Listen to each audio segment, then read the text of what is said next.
Hey guys, welcome back to another video. Today we'll be taking a look at Sony. So as always, I like to start off with the PE ratio. So currently it's at 18.25, which is great as it's an indicator of it being a little undervalued. I also want to look at their dividend yield, which is currently at 0.33%, which equates to about 24 cents per share, which is a little low, but it's always nice to see a company give back to its investors, even if it's a little bit. Before we look at the income statement, I want to see what their gross margin and return on invested capital is. Right now, the gross margin's at 33%, which is good because the lowest you want this number to be is 20%.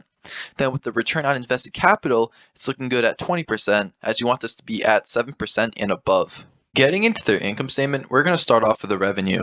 So as of the most recent year, they're bringing in 9.11 trillion, which is up roughly 1.5 trillion from 5 years ago. So this is great to see.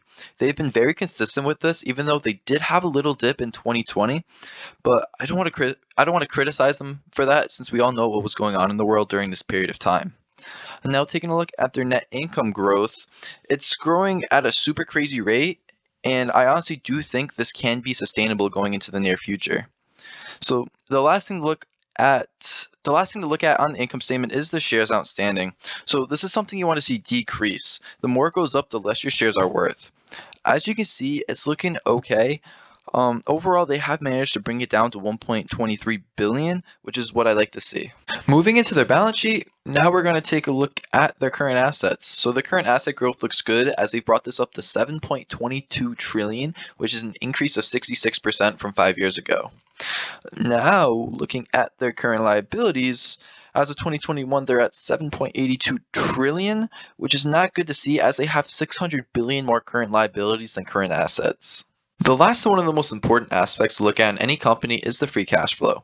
So cash flow is important because companies that have a lot of money on hand have the advantage of being able to pay off any debt, invest into future growth, or pay dividends. So this is clearly something you need to see be improved on year after year.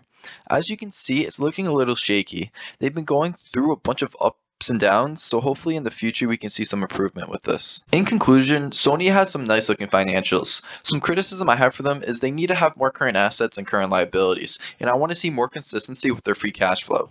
When it comes to buying this stock, I personally wouldn't be buying this unless it goes down to the low $100 range.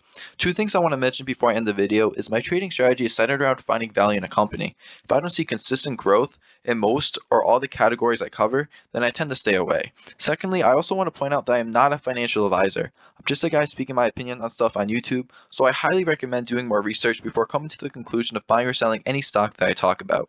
If you guys have any companies you want me to take a look at, feel free to comment them down below. Otherwise, thank you guys for watching and have a nice day.